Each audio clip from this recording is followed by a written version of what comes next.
예, 안녕하십니까. 매버릭 TV 구독자 여러분. 오늘도 좀 오랜만에 인사를 드립니다. 오늘도 야근하고 집에 와가지고. 제가 오늘 다뤄드릴 내용은 배터리 기업 투자하시는 분들 많죠.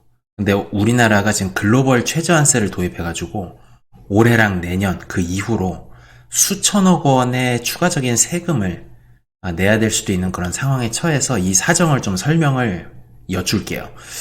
그리고 이게 트럼프로 대표되는 지금 신통상질서와도 밀접하게 관련이 있습니다. 지금 배터리만 걸리는 게 아니고 반도체, 현대자동차 지금 다 걸리게 생겼어요.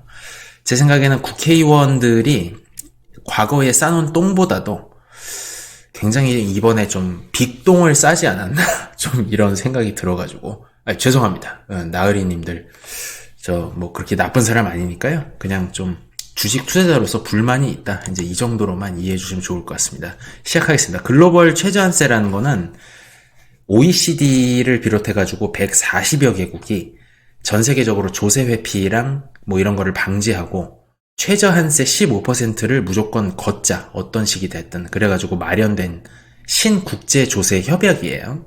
다자간 조약이라고 볼 수 있고 필라2라고 합니다. 필라1은 여러분들 잘 아시는 구글세, 그러니까 구글이 본사를 아일랜드나 버진 아일랜드, 뭐 케이먼제도 이런 데다 놓고 지재권을 거기다 다 빼가지고 실효세율이 뭐 0.5%니 뭐 1% 이하니 뭐 이런 얘기가 나오고 있을 때 매출이 발생한 국가에서 부가세처럼 한 2, 3%를 뜯어가겠다는 게 이제 필라1, 디지털 서비스세라고 불리는 건데 그거는 이따가 설명드리겠지만 트럼프 대통령이 당선되면서 이제 거의 물 건너가는 분위기로 가고 있어요. 근데 이 필라2는 지금 40개국이 넘는 국가가 비준을 해가지고 그 중에서 우리나라가 자랑스럽게도 세계 최초입니다. 이게 문제가 되는 이유를 좀 설명을 드릴게요. 지금 LG화학, LG엔솔도 세금을 많이 맞게 생겼다가 경기도 안 좋고 그래서 뭐 세금 때릴 것도 없고 어떻게 요리조리 피해 나가가지고 이제 8억인가 10억만 내면 되는데 이게 앞으로 문제가 심각해질 것 같아서 대미 로비 활동을 위해서 법무법인 율촌과 지금 작년 여름부터 좀 업무 협약을 맺은 상태예요. 그러니까 다시 한번 설명을 드리면 이 글로벌 최저한세 15% 걷는 게 22년에 우리나라에서 세계 최초로 비준이 됐고 시행은 2024년부터 소득산입규칙 이게 시행이 됐고 2025년부터 요 밑에 있는 소득산입보완규칙이 이게 아주 골 때리는 건데 이게 올해 1월 1일부로 사실은 시행이 되고 있습니다.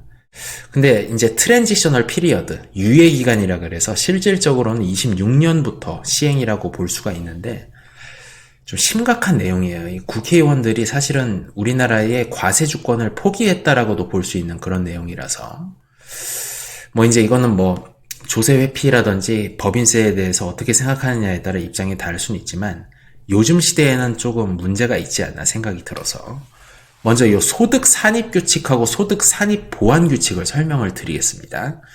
소득 산입 규칙, 인컴 인클루전 룰이라는 건 뭐냐면 만약에 LG엔솔이 미국에서 인플레 감축법 세액공제를 받아가지고 뭐 5천억 원, 1조 원 받게 돼 있잖아요, 지금.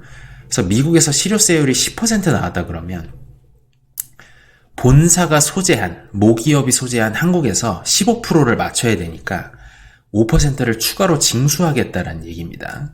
올해에도 이걸 맞았는데 가까스로 이제 세액을 줄이는데 성공을 했고 근데 이제 소득 산입 보완 규칙이라는 게 되게 문제가 되는 거예요. 만약에 이번에는 구글을 예로 들어가지고 구글이 모기업이 미국이랑 조세회피처에 빼가지고 지재권하고 이제 특허 이런 거를 실효세율이 5% 나왔다 그러면은 구글 유럽, 뭐 구글 독일, 구글 UK 이런 데서 그 국가들이 구글 자회사를 통틀어가지고 10%를 추가로 징수해 가겠다는 내용입니다.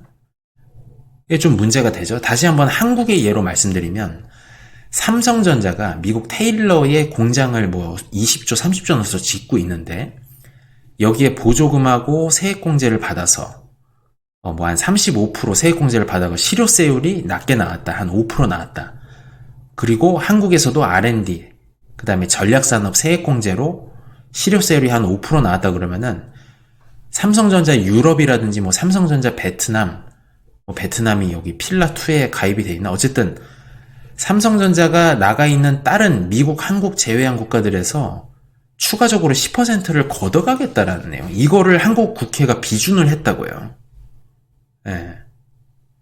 좀 문제가 있죠. 지금 현대자동차는 인도에도 나가 있고 유럽, 뭐 이제 러시아 공장은 뭐 지금 당장은 재인수를 안 하고 있지만 여기저기 나가 있는데 다국적 기업들이 우리나라가 수출 주도 제조업을 하는 국가니까 많죠. 300개가 된다 그래요. 제가 아까 그래서 그 인트로에 플러스 300이라고 적어 놓은 건데, 그러니까 핵심은 외국과 과세권을 공유한다라는 이 국제조세 협약을 한국 국회가 140여 개 국가 중에 첫 번째로 나서서 비준을 했다. 좀 문제가 있죠. 그렇습니다. 이게 이 배터리 기업들 뿐만 아니라 뭐 태양광, 뭐 하나솔루션, 삼성전자, 현대자동차 다 걸려드는 거죠. 그죠? 현대제철도 이제 미국에 가서 이제 생산 시설을 짓기로 돼 있는데 전기로 가지고 여기저기 걸리는 기업들이 엄청 많아요. 근데 이제 재밌는 건 뭐냐면 트럼프 대통령이 취임 당일날 이 필라2 신국제조세 협약 글로벌 최저한세 15% 이거에 대해서 나 안 한다. 미국 내에선 이거 효력 없어. 필라2 미국에선 효력 없다. 그리고 필라1 디지털 서비스세 구글세 이거 때리면 너네 관세 맞는 거야. 이런 내용을 발표를 했어요. 지금 또 말씀드리지만 디지털 서비스세 신국제조세 협약의 필라1 그러니까 뭐 매출 1조 원 넘고 7억 5천만 유로 그 다음에 캐나다 같은 경우에는 국내 매출이 200억인가 2천억 넘으면은 구글한테 3%를 부가세처럼 떼가는 거예요. 여러분들이 뭐 유튜브 프리미엄이라든지 구글 뭐 영화 같은 거 10,000원짜리 사보면 거기서 300원 강제로 떼간다는 거예요. 캐나다 정부에서. 요게 이제 2023년도 10월에 다자조약 초안이 나와 있는데 이거의 정족수가 반드시 미국이 들어가야 돼요.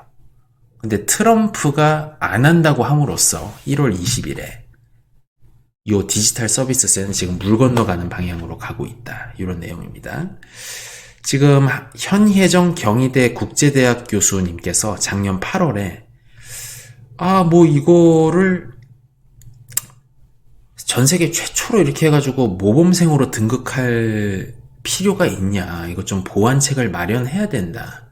우리가 반도체 배터리 지금 세액공제 전략산업 다 하고 있는데 국제적으로 모든 나라가 지금 세액공제 보조금 다 때려주는데 실효세율 15%를 무조건 우리나라에서도 그러니까 우리나라가 삼성전자 반도체 보조금 주고 세액공제하면 외국에서 그거를 빼먹는 구조가 돼버리는 거잖아요.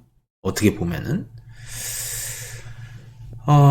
아까 말씀드린 내용이죠. 삼성전자가 한국에서 세액공제 받고, 미국에서 보조금, 펩 건설 비용의 15%, 그 다음에 미국에서 지금 투자 세액공제 25%에 합쳐서 삼성전자 설계까지 하니까, 설계 기업에 25% 세액공제 추가를 해주는 스타 액트, Semiconductor Technology Advancement and Research Act, 요까지 받으면 실효세율이 15% 안 되니까 삼성 유럽에서 세금 내세요. 이런 식으로 나온다니까. 그 소득 산입 보완 규칙을 적용을 하면은 문제가 큽니다. 제 생각에는. 그리고 이제 이 디지털 서비스세 말고도 유럽 국가들이 그 빅테크라든지 AI에서 중국, 미국 기업들이 너무 밀리고 국적 기업들이 없기 때문에 뭐든지 걸어가지고 지금 세금을 때리려고 하고 그런 얘기 있잖아요. 미국에서는 시장 중심으로 AI를 발전시키는 쪽으로 정책이 나오는데 유럽 국가들은 AI 기업 가진 것도 없는데 규제 로드맵을 2100년까지 규제 로드맵을 만들고 있다니까 얘네들이. 그래가지고 5조, 10조, 20조 과징금을 다 때리고 있어요. 그야말로 빅테크 순환 시대인데 트럼프가 그래? 니네가 그런 식으로 나왔다고? 우리 애들 맞았어? 나 디지털 서비스세 지금 영국, 스페인, 독일, 캐나다 인도까지 디지털 서비스에 지금 도입한 국가도 많고 하려고 하는 나라들도 많은데 니네 그런 거 구글세 걷거나 이렇게 벌금 주고 이러면은 나 가만 안 있어. 너네 관세 맞는 거야. 알아서 해라. 이런 내용을 저번 주 금요일에 발표를 했어요. 그러니까 말하려고의 뭐 제프 베조스니 뭐 메타 사장이니 지금 다 버선발로 뛰어가는 거 아니에요. 중국에 대해서 중국의 외주 생산으로 좀 그분들이 혜택을 보는 것도 있지만 이 본업인 플랫폼 사업에서 자꾸 몇십 조를 때려 맞으니까 벌금하고 세금을 트럼프한테 좀 부탁을 해야 될 게 아무래도 있겠죠. 그리고 사실은 캐나다는 USMCA, 나프타를 대체하는 요 협정국, 멕시코와 같이 들어가 있는데 미국 무역대표부가 캐나다 디지털 서비스에 도입을 했습니다. 이거에 대해서 지금 1974년 무역법에 의한 301조 조사를 진행 중이에요. 아마 이거 디지털 서비스 철회 안 하면 캐나다 관세 맞을 겁니다. 몇 프로가 됐든. 지금 25% 유예를 해줬죠. 한 달간. 곧 기한이 다가오는데 어떻게 될지 좀 지켜봐야 될 것 같아요. 그리고 이제 트럼프 행정부에서 이런 신국제조세협약, 글로벌 최저한세니 이런 걸 안 하는 이유는 이분들의 목적은 세금, 미국 내에서 투자하고 제조업을 하는 기업들한테는 거의 실효세율을 10% 미만 혹은 거의 안 내도록 만들어가지고 다시 한번 제조업을 부흥하겠다라는 그런 입장을 내각 강요들이 다 갖고 있기 때문이에요. 특히 이제 여기 나와 있는 재무장관 스캇 베센트가 2017년에 트럼프 감세법, 정식 명칭은 Tax Cuts and Jobs Act, TCJA라고 합니다. 그리고 지금 이런 제조기업들을 많이 유치해서 동맹, 파트너 국가들의 기업들을 유치하겠다라는 정책이 또 금요일에 나왔는데 이게 미국 우선주의 투자 정책. 제가 저번에 통상 정책을 설명드렸는데 요것도 나와 있어요. 그러니까 뭐 글로벌 최저세 15% 뭐 니네가 140개국이 뭐 협의를 했든 말든 뭐 글로벌이니 OECD니 난 모르겠고 우린 세금 깎아서 기업 다 갖고 올 거니까 당신들 알아서 해. 국제조세협약 미국 미합 중국에서는 효력 없어. 우린 우리 기업들 살리는데 쓸 수 있는 수단 다 쓸 거야. 이제 이런 입장인 거죠. 이 트럼프 감세법이 굉장히 강력한 법인데 그 파급 효과나 영향력이 과소평가되어 있다라는 생각을 좀 평소에 갖고 있습니다. 이게 어떤 내용인지 한번 볼게요. 1기 때는 트럼프 1기 때 법인세를 21%까지 낮춰줬고 근데 이번 2기에는 지금 스캇 베센트가 이거 트럼프 감세법을 영구화하겠다라고 지금 말하고 다니고 있는데 공화당 의원들도 결속력이 지금 대단하죠. 미국 내에서 제조하는 기업 법인세를 15%까지 깎아주겠다는 거고 근데 이게 전부가 아니에요. 연구개발비를 뭐 제약사라든지 미국의 테크 기업, 제조기업들도 몇십 조를 쓰는데 당에 100% 공제를 해줘요. 이게 지금 원래 일몰 예정이라서 이제 100%는 아니고 80%, 60%, 40% 이렇게 페이드아웃으로 들어가 있는데 연구화 한다는 거잖아요. 연장을 하거나. 그 다음에 첫 해에 어떤 적격 장비 비용에 대해서 100% 상각을 해주고 여기 다시 한번 적어놨습니다. 적격 시설 투자에 대해서 이거 장비, 건물, 가구 이런 거 다 들어가요. 소프트웨어 구입 비용까지 당해 100%. 근데 이제 그 투자 자산별로 상한이 존재하긴 하는데 어쨌든 여기 보이죠? 100% 보너스 디프리시에이션. 그죠? 그 다음에 또 재밌는 게 여러분이 뭐 어떤 기업의 회장님인데 올해 손실이 20조 났어. 인텔처럼. 근데 이거를 미래에 무제한 캐리 포워드 할 수 있어요. 트럼프 감세법으로. 이게 그러니까 여러분이 올해 손해가 20조 났는데 내년에 영업이익이 20조 났어요. 그러면은 과세표준 80%까지 그러니까 16조 원을 과거에 20조 난 그 손해에서 갖고 와가지고 과표를 까줘 버리는 거예요.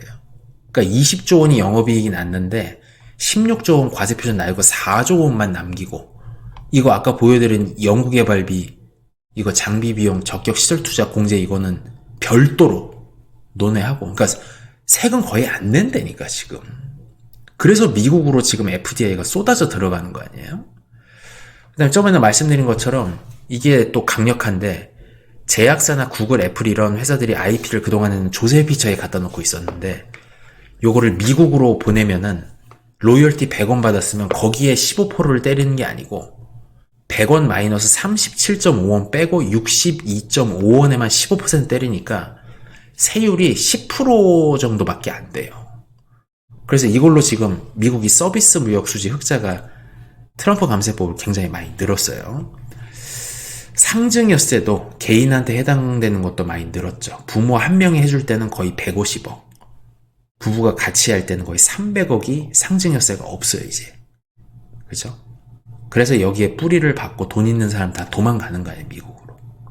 거의 엑소더스가 이제 나올 겁니다. 트럼프 감세법이 영구화되면은. 뭐 저는 이제 뭐 투자 이민 갈 돈이 없어가지고 이제 여기서 미국 주식 해야 되는데 뭐 다들 그러시죠? 대부분.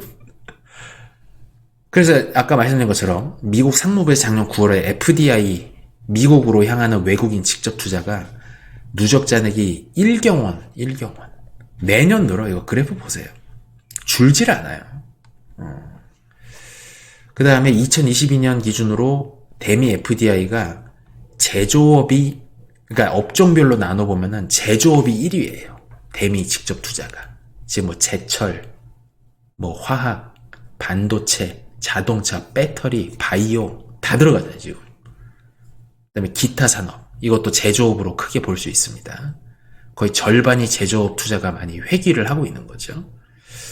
그 다음에 한국이 또 돈을 많이 넣었어요. 한국이 지금 누적 잔액으로는 아마 7위. 굉장히 크죠. 우리 경제 규모에 비하면은.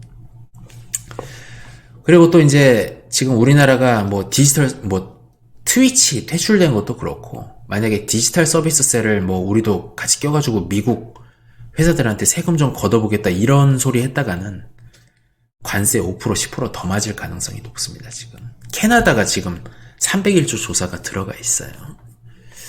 어쨌든 오늘 좀 빠르게 좀 요 신국제조세 협약 문제점을 좀 말씀드렸는데, 오늘의 결론은 이겁니다. 전 세계 기업, 산업을 유치하기 위해서 뛰는 국제정치의 혹은 신국제무역 질서가 70년 만에 도래하는 지금 이 시점에